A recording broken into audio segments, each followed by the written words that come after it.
नवीन असाल तर आमच्या चॅनलला सबस्क्राईब करा, बेल आयकॉनला क्लिक करा नवीन नोटिफिकेशन मिळण्यासाठी. Hello everyone, let us start our next point of OC, business objectives. So there are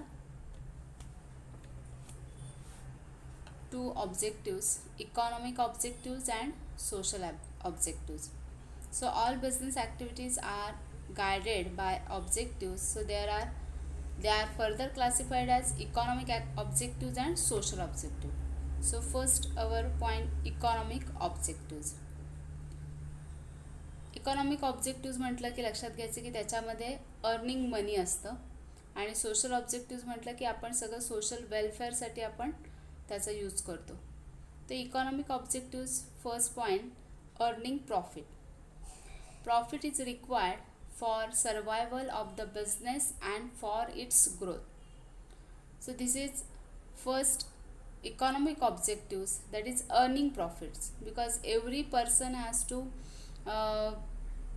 economic object, that is to earn profit or to earn money. So every business to form for the earning profit, to more maximum profit. So that is earning profit, and this profit is required for the survival of the business and of its growth. म्हणजेच बिझनेसमध्ये आपल्याला business form करायचा असेल, त्याची growth expand करायची असेल, तर त्यामध्ये आपल्याला प्रॉफिट मस्ट रिक्वायर्ड असतो. So that is a earning profit. Second one, searching new customers. Business organisations have to work hard to create new customers and also to maintain the existing customers. Searching new customers, it means when we form our new business, so that time our motive to earn profit also, but before that every business organization have to work hard to create new customers and also maintain the existing customers. म्हणजेच business आपण form केल्यानंतर आपण searching करत असतो new कस्टमरचं, आणि यासाठी आपण hard work करत असतो, आणि हे करत असताना आपलं मेंटेन एक्झिस्टिंग कस्टमर, जे जुने कस्टमर्स असतो ते सुद्धा रिलेशनशिप आपण मेंटेन करण्याचं काम करत असतो. Next one, innovations. It is a development or positive change which results in to improvement in product or process of production. It has to spend money on R&D, that is research and development, market survey, use of technology. So next one, innovation. Innovation here, when it is a development or positive change which results into improvement in product. म्हणजे आपण innovation काय करत असतो की आपलं जे product आहे त्याच्यामध्ये इम्प्रूव्हमेंट करतो, त्याची जी क्वालिटी आहे ती आपण इम्प्रूव्ह करत असतो, आणि हे सगळं आपण प्रोडक्शनची जी प्रोसेस आहे त्यावेळी करत असतो. So it is development or positive change which result in to improvement in product and a process of production. It has to spend money on R&D. So here also we spend our money on R&D, that is a research and development. Means there is a market survey and use of technology. म्हणजेच याच्यामध्ये आपण एक प्रकारे innovation करत असतो, आणि या innovation करत असताना मार्केट सर्वे केला जात असतो. म्हणजे मार्केट सर्वे कशा पद्धतीने केला जात असतो, म्हणजे मार्केटमध्ये आपलं जे प्रोडक्ट आहे किंवा आपण कोणताही बिझनेस फॉर्म करत असताना आधी मार्केटमध्ये कशाला व्हॅल्यू जास्त आहे, प्रेफरन्स कस्टमर कशाला देतात, त्या पद्धतीने आपण प्रोडक्शन घेत असतो, आणि हे प्रोडक्शन केल्यानंतर त्याला मागणी किती आहे, म्हणजे त्याचा डिमांड किती आहे, लोकांना कशा पद्धतीचा तो प्रोडक्ट पाहिजे, या सगळं इनोव्हेशन करून रिसर्च केल्यानंतर तो प्रोडक्ट जो आहे त्याच्यामध्ये अजून इम्प्रूव्हमेंट केली जाते, त्याला आपण इनोव्हेशन म्हणतो आहे. आणि त्याच्यामध्ये टेक्नॉलॉजी आहे ते मॉडर्न टेक्नॉलॉजी यूज करून ते कस्टमर सॅटिस्फॅक्शन होईल किंवा सॅटिस्फाईड होईल हे बघितलं जात असतं या इकॉनॉमिक ऑब्जेक्टिव्समध्ये. Next, best possible use of resources. Resources are scarce and have alternative uses. This should be use to its maximum and should avoid wastage. Optimum use of resource ultimately leads increasing profit.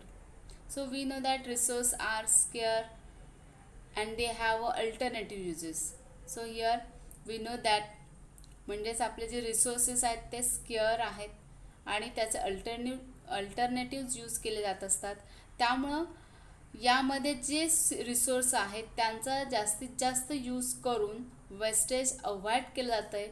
म्हणजेच त्या रिसोर्सचा एक प्रकारे optimum use केला जात आहे आणि हे सर्व केल्यामुळं आपल्याला आपला वेस्टेज रिड्यूस होते. म्हणजे आपला प्रॉफिट आहे हा आपोआप काय होतं, इन्क्रीज होते. So best possible use of resources, so it means we ultimately leads increasing profit. Next our social objective. तर सोशल ऑब्जेक्टिव्ह म्हणजे आपण बघितलं की सोशल वेलफेअर करण्यासाठी आपण ऑब्जेक्टिव्स बघतो. याच्यामध्ये first one, supplying quality products. This is very important social objectives. Every business has to provide quality products to its customers. Quality means a combination of purity, safety, durability and utility etc.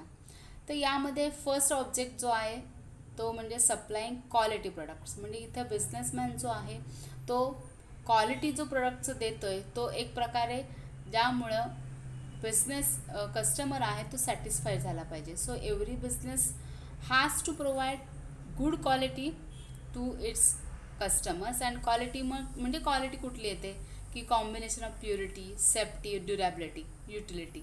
म्हणजेच यामध्ये आपण एक example घेतलं तर जेवढे products असतील त्याची purity किंवा त्याची सेफ्टी आहे यासाठी काही कॉपीराईट किंवा काही त्याच्यावर सिम्बॉल हे मेन्शन केलेले असतात की त्याच्याद्वारे आपल्याला कळू शकतं की तो प्रोडक्ट आहे त्याची क्वालिटी चांगली आहे, त्याच्यामध्ये प्युरिटी आपल्याला दिसून येते, सेफ्टी, ड्युरॅबिलिटी दिसून येत आहे.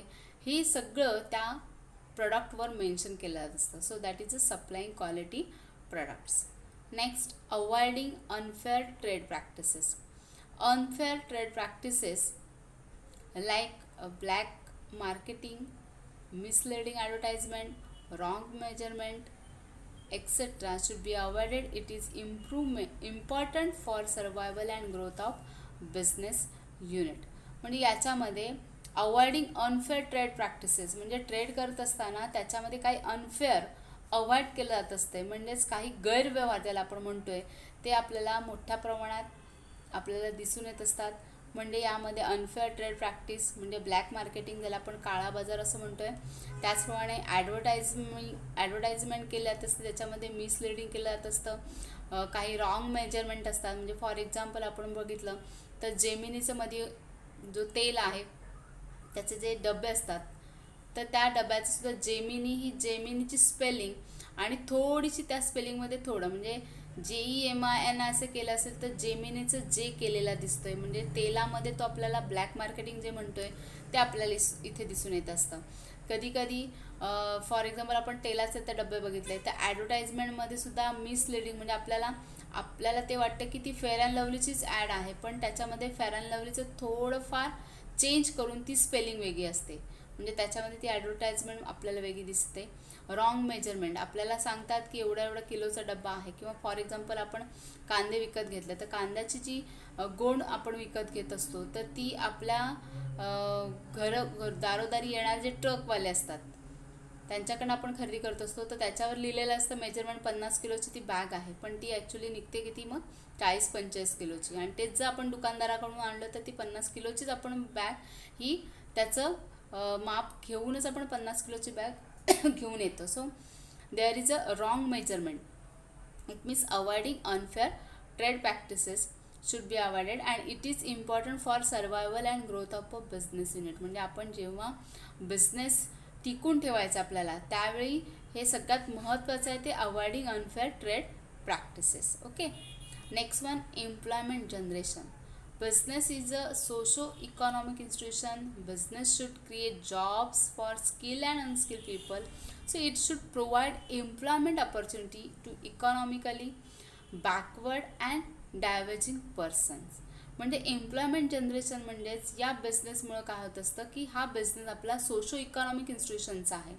So here business should creates job for skill and unskilled people also. So there is a employment opportunity to economically backward also and diverging person. आता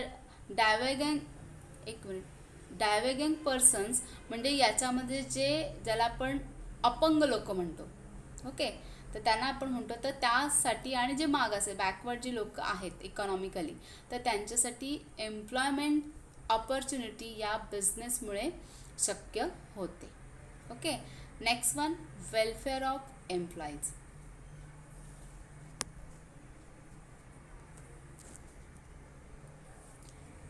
Skilled and unskilled workers are the part of the society.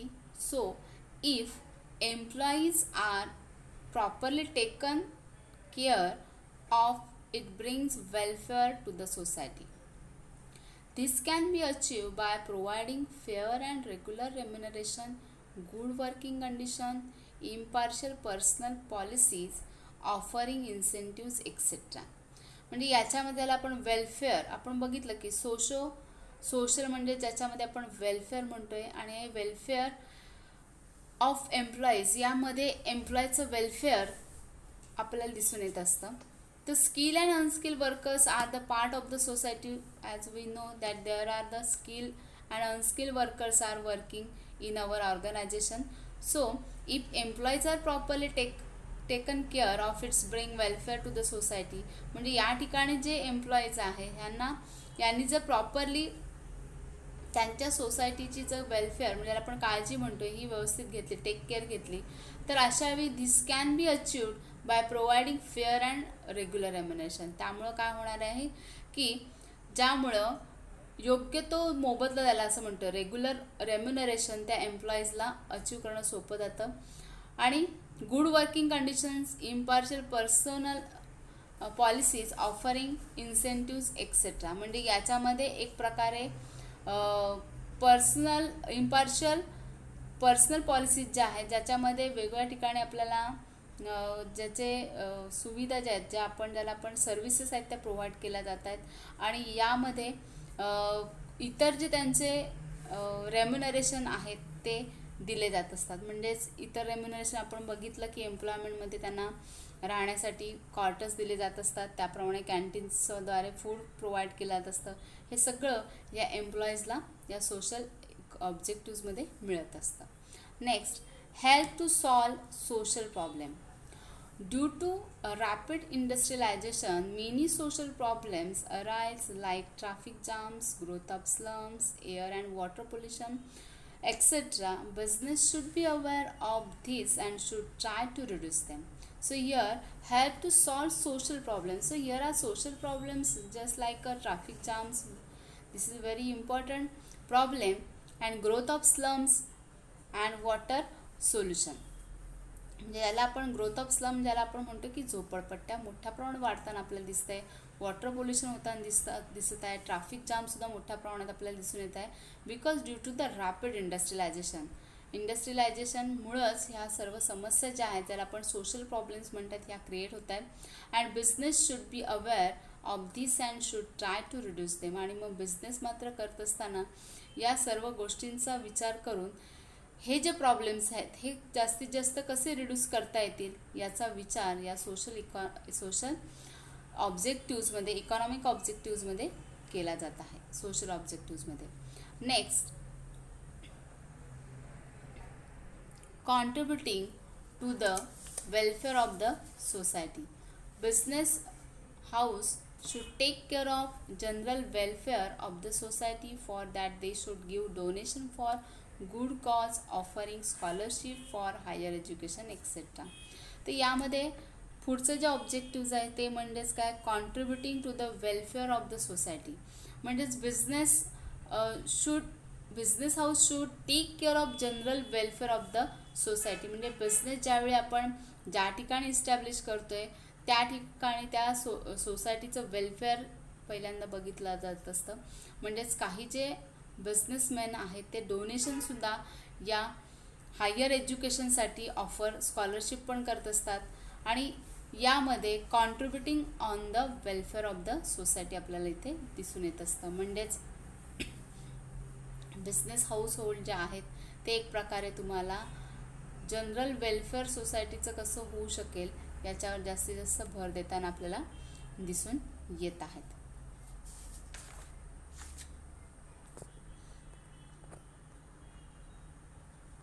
त्याच्यानंतर next point बघायचा आहे, तो अतिशय important आहे, role of profit in business.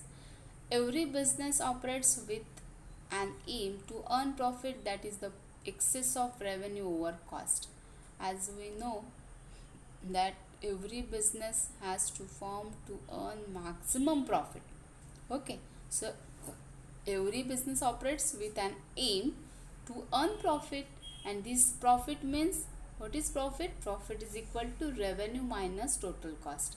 म्हणजे आता एक मला सांगा, प्रॉफिट आपल्याला कधी होईल बिझनेसमध्ये आपल्याला लक्षात घ्यायचं की प्रॉफिट कधी होतो, की आपला जो येणारा जो खर्च आहे, हा खर्च म्हणजे त्याच्यामध्ये आपण काही खर्च करत असतो आणि त्या पद्धतीने आपल्याकडे रेव्हेन्यू जो जमा असतो. म्हणजे ज्या प्रकारे आपण एखादा बिझनेस आपण केलेला आहे, आपण सेलिंग करतोय. ओके, मग हे सेलिंग करत असताना आपला जो सेल आहे हा आपल्या होणाऱ्या खर्चापेक्षा जास्त असेल. Selling price is greater than our expenses, so that is a profit. जर तुमचं सेलिंग करण्यापेक्षा जर तुमचा जो एक्सपेन्सेस हा जास्त असेल तर तुम्हाला साहजिकच प्रॉफिट मिळू शकत नाही. म्हणजे तुमचं इन्कम जे आहे हे is greater than your expenses. So profit is equal to revenue minus total cost, that is the excess of revenue over cost. So next our point, role of profit in business. So here is profit. There are, what is the most important role of profit in our business? So first one, returns to investor. आता एक लक्षात घ्यायचं की प्रत्येक businessman हा सगळ्यात महत्त्वाचा त्याचा एम असतो तो म्हणजे to get maximum profit from his business. आणि हा प्रॉफिट जो आहे त्याचा बिझनेसमध्ये कोणत्या प्रकारचा रोल आहे ते आपण बघतो. So first one, returns to investor. Returns आपल्याला या ठिकाणी इन्व्हेस्टरला मिळणार आहेत. The people who invest money in the business expect fair returns on their capital. This is possible if adequate profits are earn by business. म्हणजेच या ठिकाणी जे पीपल इन्व्हेस्ट करत आहेत, आपला मनी एका बिझनेसमध्ये इन्व्हेस्ट करत आहेत, त्यांना साहजिकच फेअर रिटर्न्स त्या बिझनेसमधून मिळणार आहे, कारण त्यांनी त्याच्यामध्ये आपलं कॅपिटल इन्व्हेस्ट केलेलं आहे. So this is possible if adequate profits are earn by business. म्हणजे जर ॲडिक्वेट प्रॉफिट त्या बिझनेसमध्ये मिळत असेल तरच हे शक्य आहे. ओके, म्हणजे आपण एक उदाहरण मागच्या ह्याच्यामध्ये घेतलं होतं की जिओ मार्केट स्टार्ट झालेलं आहे.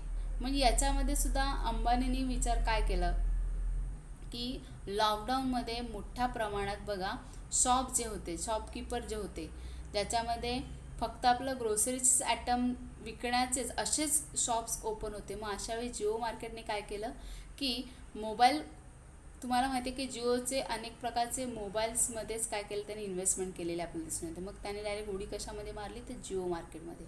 म्हणजे जी आपल्या आजूबाजूची ज्याला आपण कंडिशन किंवा सिच्युएशन जी आहे ती बघून त्या पद्धतीने त्याने या जिओ मार्केटमध्ये त्यांनी काय केलेलं आहे, उडी मारलेली आहे. So that is this is a possible if adequate profits are earn by business. म्हणजे यामध्ये त्यांना माहिती आहे की अशा बिझनेसमध्ये आपण जर इन्व्हेस्ट केलं तर ते आपल्याला मिळणारं रिटर्न्स हे जास्तीत जास्त साहजिकच भरपूर असणार आहे. So that is a returns to investor.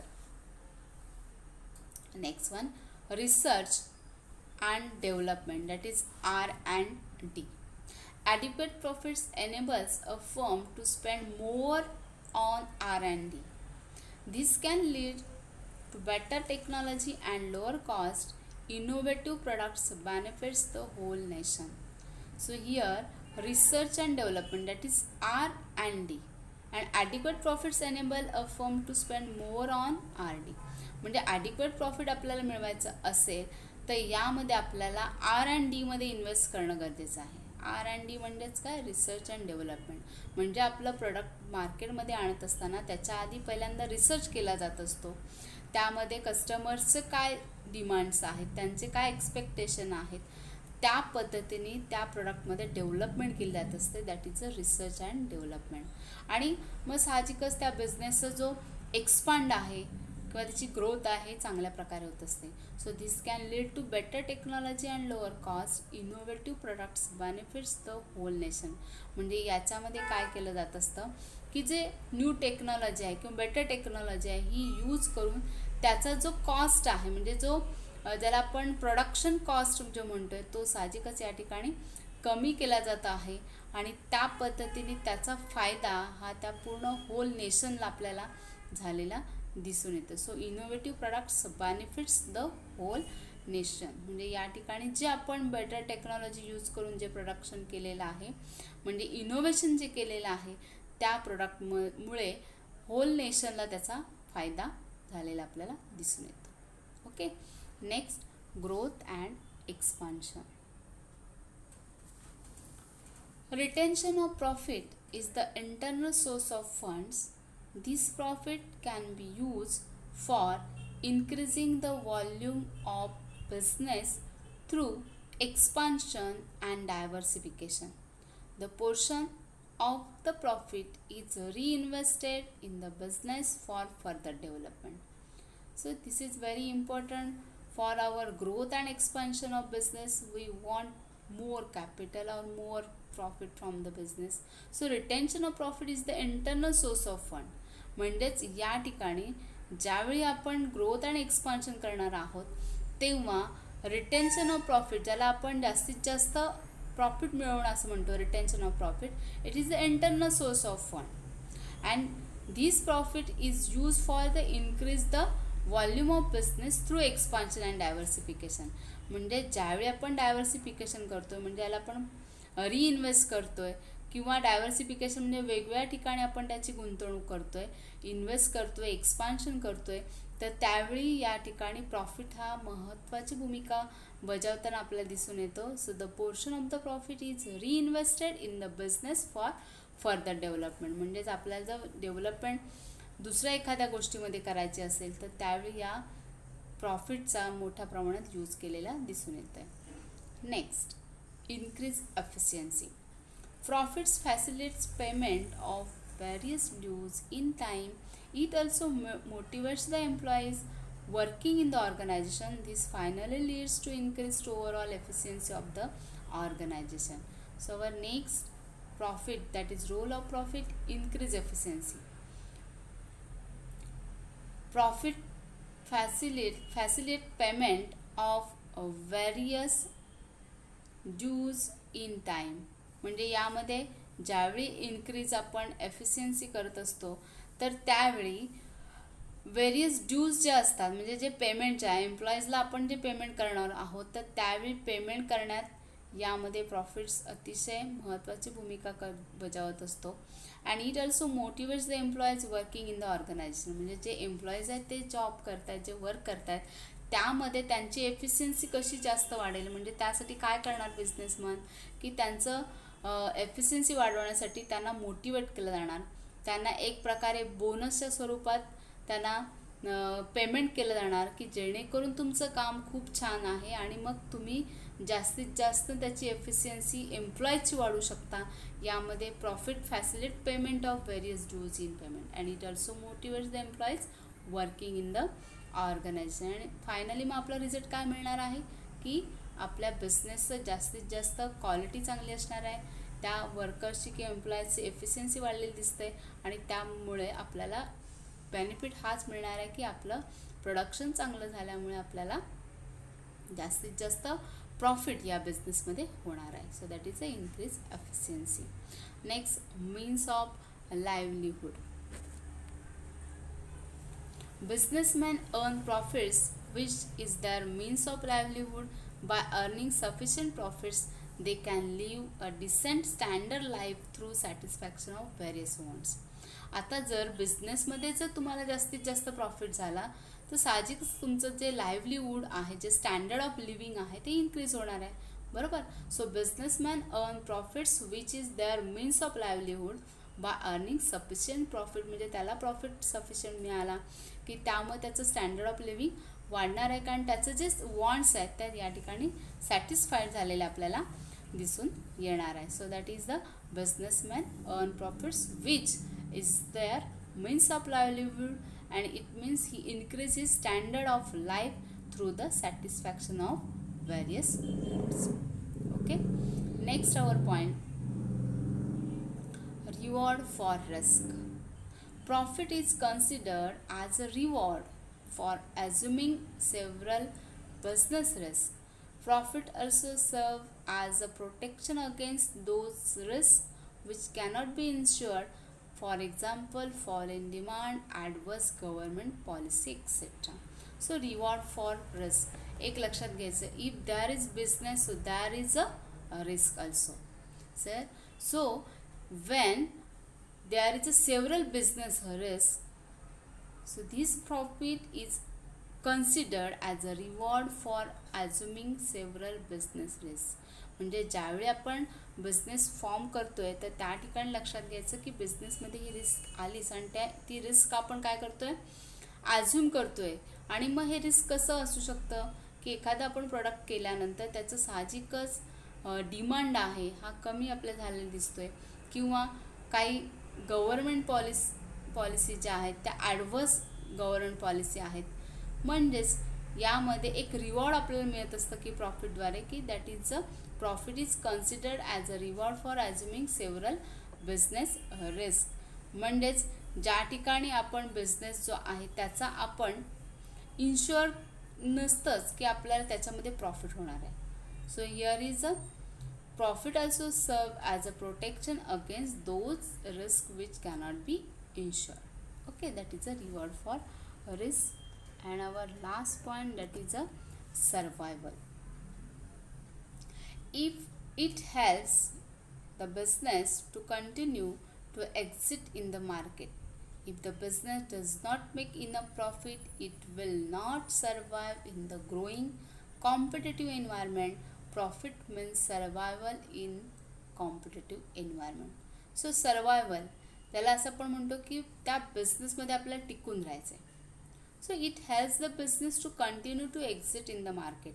म्हणजे जर आपल्याला त्या बिझनेसमध्ये मार्केटमध्ये कंटिन्यू करायचं आपल्याला बिझनेस, तर प्रॉफिट अतिशय महत्त्वाचं आपलं काम करून घेत असतं. म्हणजे एखाद्या बिझनेसमध्ये आपल्याला प्रॉफिट हा जर इनफ होत असेल तर आपण सर्वाइव्ह करू शकतो. म्हणजेच त्यामध्ये कॉम्पिटिशन बऱ्याच प्रमाणात आपल्याला दिसून येतं. So it will not survive in the growing competitive environment. म्हणजेच जर तुम्हाला सफिशियंट प्रॉफिट मिळत नसेल तर तुम्ही कॉम्पिटिशन एन्व्हायरमेंटमध्ये ग्रोईंग करू शकत नाही, सर्वाइव्ह करू शकत नाही. But profit means survival in competitive environment. म्हणजे जर प्रॉफिट तुमचं चांगला होत असेल तर साहजिकच तुम्ही त्या सर्वायवल इन कॉम्पिटेटिव्ह एन्व्हायरमेंट म्हणजे जे कॉम्पिटेटिव्ह एन्व्हायरमेंट जे इस्टॅब्लिश झालेलं आहे त्याच्यामध्ये तुमचा बिझनेस टिकून राहू शकतो. म्हणजे आपण बघा, एखादा बिझनेस फॉर्म गेला तर तो ताबडतोब टिकून किंवा तो लगेच डेव्हलप होत नाही, बरोबर. हळूहळू आपण काय करतो, 1 महिना जातो, 2 महिने जातो, 6 महिने जातो, किंवा कधी कधी तो बिझनेस सर्वाइव्ह होण्यासाठी आपलं वर्ष पण लागतं. आणि एकदा बिझनेस तुमचा स्थिर स्थावर झाला की तुम्ही लगेच तुमची काय होत असते, एक प्रकारे गाडी बिझनेसची चांगली रनिंगमध्ये आपल्याला दिसून येत असते. मग हे प्रॉफिट जर जास्तीत जास्त असेल तर तुम्ही you also maintain your survival in competitive environment. So these are the role of profit in business. Okay, next our व्हिडिओमध्ये आपण घेणार आहोत classification of business activities. Thank you.